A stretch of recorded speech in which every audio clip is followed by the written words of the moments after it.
Hello SSC 26 batch অর্থাৎ HSC 28 batch.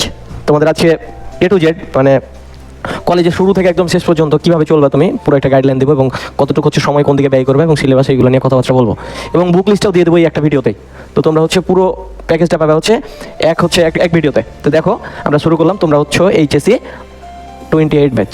হ্যাঁ, এখন আমাদের প্রথম যে জিনিসটা নিয়ে কথা বলবো সেটা হচ্ছে সময় কতদিন পাচ্ছ, সময় ভার্সেস সিলেবাস।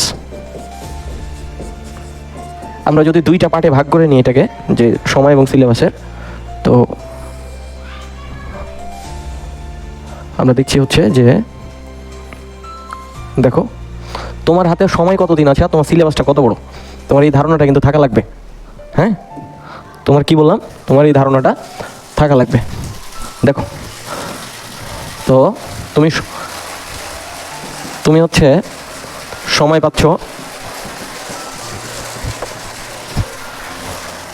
হচ্ছে 18 মাস। কত মাস? 18 মাস। এটা কখন থেকে টাইমটা কাউন্ট হবে? এই টাইমটা হবে হচ্ছে তোমার কলেজ শুরু থেকে তোমার হচ্ছে টেস্ট পরীক্ষার আগ পর্যন্ত, টেস্ট পরীক্ষার আগ অবধি। এবং এর ভেতরে ম্যাক্সিমাম স্টুডেন্ট যারা ভালো তারা যে কাজটা করে সেটা হচ্ছে যে টেস্ট পরীক্ষার পরের সময়টাকে তারা হচ্ছে রিভিশনের জন্য রাখে। তারা ওই টাইমটাকে তারা কাউন্ট করে না, তারা হচ্ছে 18 মাস, এই 18 মাস হিসাবে ধরে। আর তুমি যদি ওই যে টেস্ট পরীক্ষার পরের সময়টাকে নিতে চাও তাহলে তুমি হচ্ছে এর সাথে 1 মাস বা 2 মাস এই সময়টা তুমি নিতে পারো, 1 মাস। হ্যাঁ, তার মানে আমরা ধরতে পারি ওভারঅল হচ্ছে 18 থেকে 20 মাস। হ্যাঁ, 18 থেকে হচ্ছে কত? 20 মাস। এই হচ্ছে আমাদের হাতে সময়। তো আমাদের বছর কত দিনে? 365 দিন, অর্থাৎ 12 মাসে। 12 কত? 24 মাস। 24 মাসের ভিতরে তুমি হচ্ছে 18 থেকে 20 মাস পাচ্ছ। হ্যাঁ, তার মানে আমরা যতই বলি যে inter first year second year, এই সময়টা কিন্তু 2 বছর না। এখন সিলেবাসটা কেমন? সিলেবাস হচ্ছে এসএসসির সাথে যদি আমি এইচএসসি কম্পেয়ার করি তাহলে আমি এসএসসির চাইতে এসএসসির 10 গুণ, কত গুণ? 10 গুণ, মিনিমাম 10 গুণ, অনেকে 10 থেকে 12 গুণও বলে। হ্যাঁ, এসএসসির চাইতে 10 গুণ হচ্ছে এইচএসসি সিলেবাস। তো এখন তুমি যদি একবার হচ্ছে লাইনচ্যুত হও তাহলে তোমার ট্রেনটা ঠিকঠাক মতো চলবে না। তার মানে কোনোভাবেই তোমার এই 18 থেকে 20 মাস লাইনচ্যুত হওয়া যাবে না। বুঝাতে পারি নাই মনে হয়। এই সময়টা তোমাকে একদম প্রপারভাবে ইউটিলাইজ করা লাগবে। তুমি ধরো হচ্ছে যে কি ভুল করতে পারো এইগুলোর ভিতরে তোমার হচ্ছে, আমরা যদি একটু দেখি, আমরা প্রথমে দেখব যে এই টাইমটার ভিতরে আমরা কি ভুল করতে পারি এবং ভুলগুলোর সমাধান আমি পরে দিচ্ছি। কি ভুল করতে পারি, কি ভুল করতে পারি। হ্যাঁ, আমাদের টপিকের নাম দিলাম হচ্ছে কি ভুল করতে পারি। তাহলে দেখো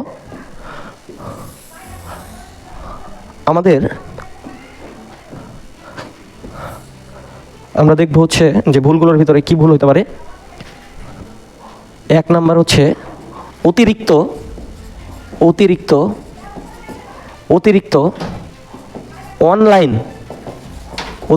অনলাইন ক্লাস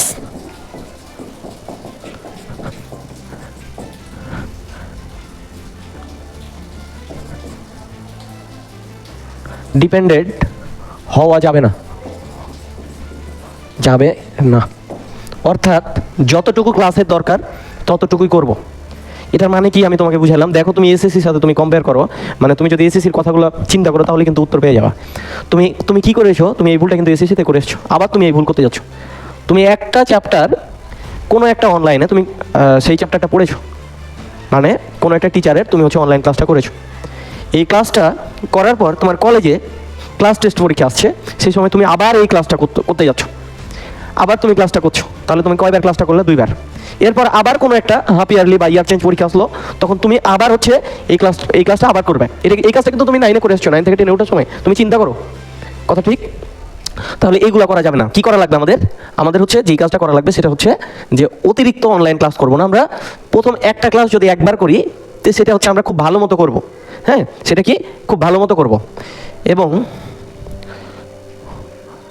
তুমি যদি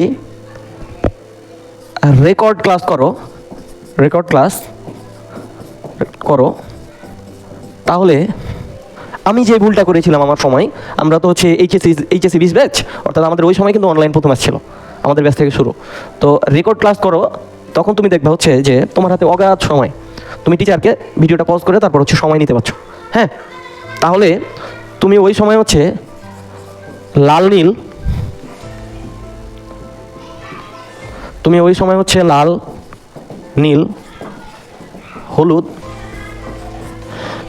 হলুদ এইসব কলম হচ্ছে ইউজ করবে না। মানে এত অতিরিক্ত কলম ইউজ করে খাতাটা রং চং করে এই ক্লাস করতে, কিন্তু ক্লাস নোট করতে তোমার যথেষ্ট সময় লাগবে। এইচএসসি লাইফে কিন্তু তোমার এইটা খুব বেশি একটা কাজে দিবে না। হ্যাঁ, তুমি নোটটা জাস্ট একবারই করবে। তারপর হচ্ছে আমরা মানে হচ্ছে লাল কালি ইউজ করতে পারবে বা গোলাপি কালার ইউজ করলে, 1-2টা কালার ইউজ করলে, বেশি না। তারপর হচ্ছে যে কি তুমি হচ্ছে রেকর্ড ক্লাস করলে তোমার এই কাজটা করবে না। এবারকার কি করতে পারি আমরা, কি করবে তোমরা দেখো। এবার হচ্ছে যে রেকর্ড ক্লাস করা যাবে না, কয়টা বললাম? 2টা। অনলাইন ক্লাস ডিপেন্ডেন্ট হওয়া যাবে না। আর হচ্ছে তোমার বেশি প্র্যাকটিস করতে হবে, বেশি প্র্যাকটিস করা লাগবে। কি বেশি প্র্যাকটিস করা লাগবে? বেশি প্রশ্ন প্র্যাকটিস করা লাগবে। প্রশ্ন হতে পারে সেটা এমসিকিউ, হতে পারে সেটা সিকিউ, এবং বোর্ড স্ট্যান্ডার্ড প্রশ্ন সলভ করবে। কোনো আইআইটি তারপর হচ্ছে যে এইসব সলভ করার দরকার নাই। Board standard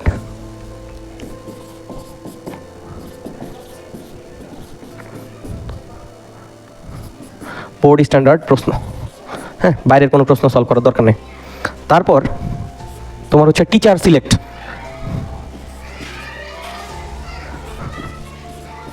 select. তুমি ধরো সাপোজ হচ্ছে আমি কেমিস্ট্রি যদি বলি, তুমি গুণগত রসায়ন একজন টিচারের করছো, মৌলের পর্যাবৃত্ত ধর্ম আরেকজন টিচারের করছো, রাসায়নিক পরিবর্তন আরেকজন টিচারের করছো। এইভাবে তুমি হচ্ছে এক একটা চ্যাপ্টার এক টিচারের করছো, এটা করতে যাও না। আবার একটা চ্যাপ্টার 2 জনের করার কোনো দরকার নাই, 2টা টিচারের। গুণগত রসায়ন তুমি সাপোজ হচ্ছে আমার প্লে লিস্ট করলে, এরপর হচ্ছে আরেকটা টিচারের প্লে লিস্ট করলে, এই কাজ করার কোনো দরকার নেই তোমার। তুমি একটা টিচারের ক্লাসগুলো করো এবং প্র্যাকটিস করো। তো এইচএসসির কথা যেহেতু বলছি, আরও আরেকটা ভিডিওতে আমি অ্যাডমিশন নিয়ে কথা বলবো। আমরা যেহেতু এইচএসসির কথা বলছি, তো এখন এই প্র্যাকটিসটা কোথা থেকে করব দেখো তো। আমরা হচ্ছে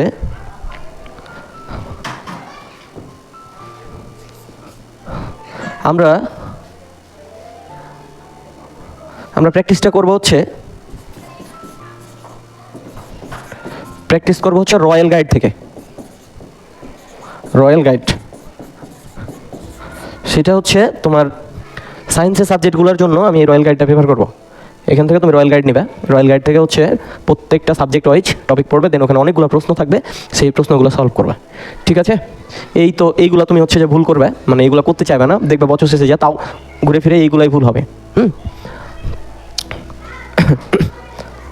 এরপর আমাদের দেখো, তাহলে আমরা বললাম যে বেশি প্র্যাকটিস করবে। তো তোমার হচ্ছে ধরো হচ্ছে তুমি কিছুদিন পরে হচ্ছে ভর্তি পরীক্ষা দেবে। কি বললাম? ভর্তি পরীক্ষা। কিছুদিন পরে বলতে তুমি এইচএসসির পরে ভর্তি পরীক্ষা দিবে। তো এই জায়গায় ভালো করার ওয়ে কি জানো? এই জায়গায় ভালো করার ওয়ে হচ্ছে এইচএসসিতে তুমি যদি যেভাবে পড়বে ঠিক সেই রকম ভার্সিটিতে চান্স পাবে। অর্থাৎ এইচএসসি লাইফে তুমি যদি টপ মোস্ট হচ্ছে যে পারফর্ম করো, অর্থাৎ ইফোর্টটা যদি ওই রকম দাও, তুমি বুয়েটে চান্স পাবা, অথবা হচ্ছে ঢাকা ভার্সিটিতে চান্স পাবা, অথবা ডিএমসিতে চান্স পাবা, তোমার স্বপ্নের ক্যাম্পাসে তুমি চান্স পাবা। বুঝছো? তাহলে ভর্তি পরীক্ষার জন্য আমাদের যেটা করা লাগবে সেটা হচ্ছে যে আমাদের স্ট্রং বেসিক থাকা লাগবে। স্ট্রং বেসিক অর্থাৎ বেসিকে কোনো ঘাটতি রাখা যাবে না। বুঝছো? এবার দেখো, আমি তোমাকে একটু বুক লিস্টটা বলি।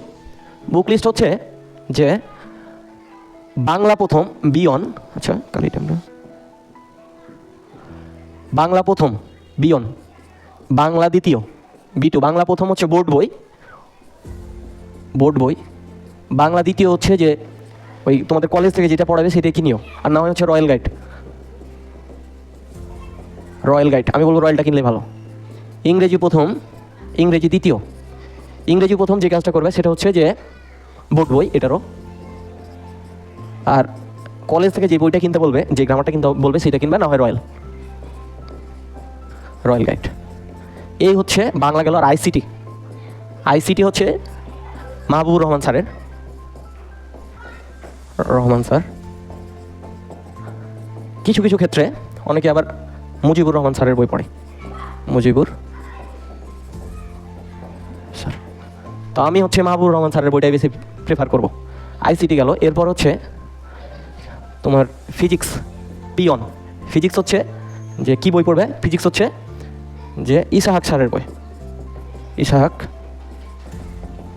স্যারের বই। তো কিছু কিছু ক্ষেত্রে হচ্ছে তোমার তপন স্যারের বই পড়তে পারো।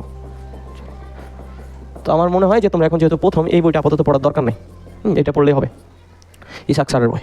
এবং তোমার যদি মেডিকেল প্রিপারেশান নেওয়ার ইচ্ছা থাকে, তুমি হচ্ছে অবশ্যই দাগানো লাইনগুলো মানে এখন থেকে মেইন বই ধরে ধরে পড়বে। Physics first paper, second paper হচ্ছে এটাও ইসাহাক স্যারের বই। যখন ইঞ্জিনিয়ারিং প্রিপারেশান নিবে তখন হচ্ছে তপন স্যারের বইটা পড়বে, এখন না, বুঝছো? কেমিস্ট্রি তো আমাদের বাইবেল বলা হয় হাজারি স্যারের বইকে, হাজারি স্যার। কেমিস্ট্রি ফার্স্ট পেপার হচ্ছে হাজারি স্যার। ইঞ্জিনিয়ারিং প্রিপারেশান নিলে হচ্ছে গুহ স্যার,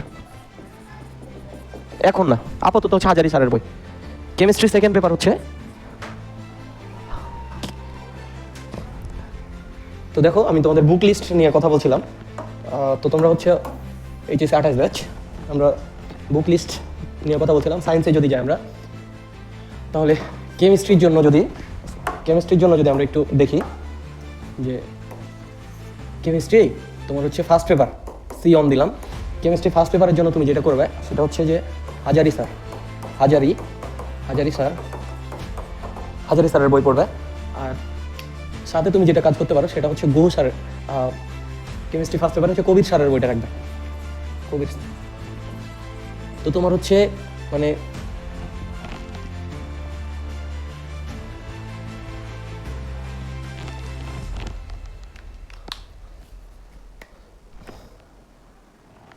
কবির স্যার।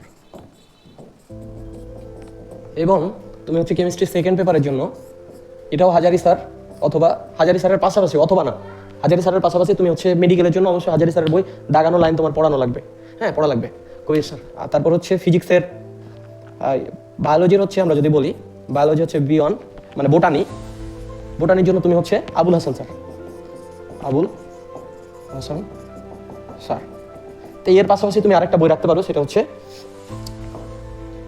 আলিম স্যারের বইটা পড়তে পারো, অথবা মাজেদা ম্যাডামের বইটা পড়তে পারো। তবে তুমি একটা বই রাখাই ভালো, আবুল হাসান স্যারের বইটা পড়ো, অনেক ইনফো তো, এই একটা বই পড়ে কাবার দিতে পারবে না। আর জিওলজি সেকেন্ড পেপার, জিওলজি হচ্ছে গাজী আজমল স্যার, এই হচ্ছে তোমার উচ্চতর গণিতের জন্য যদি আমরা একটু কথা বলি, উচ্চতর গণিত প্রথম পত্র, ম্যাথ ফার্স্ট পেপার হচ্ছে যারা ইঞ্জিনিয়ারিং প্রিপারেশন নেবে কেতাব স্যার। পাশাপাশি একদম খুব ভালো একটা স্ট্যান্ডার্ড বই হচ্ছে রূপন্তী প্রকাশন।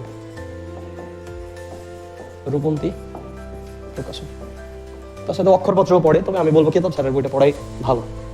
ম্যাথ সেকেন্ড পেপারের জন্য সেম কেতাব স্যার অথবা রূপন্তী প্রকাশন। এই হচ্ছে আমাদের বুক লিস্ট। তো আমরা হচ্ছে যে আগামীকাল থেকে, আজকে কয় তারিখ? 3। তাহলে আগামীকাল 4 তারিখ, আমরা 4 তারিখ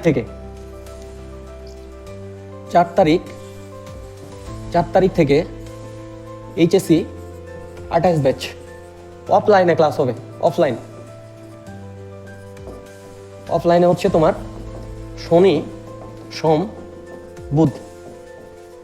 বুধ হচ্ছে 4টা থেকে। এটা হচ্ছে অফলাইন ব্যাচের টাইম, বুঝছো? এই নতুন একটা ব্যাচ। তো দেখা হচ্ছে পরবর্তী ভিডিওতে। আসসালামু আলাইকুম।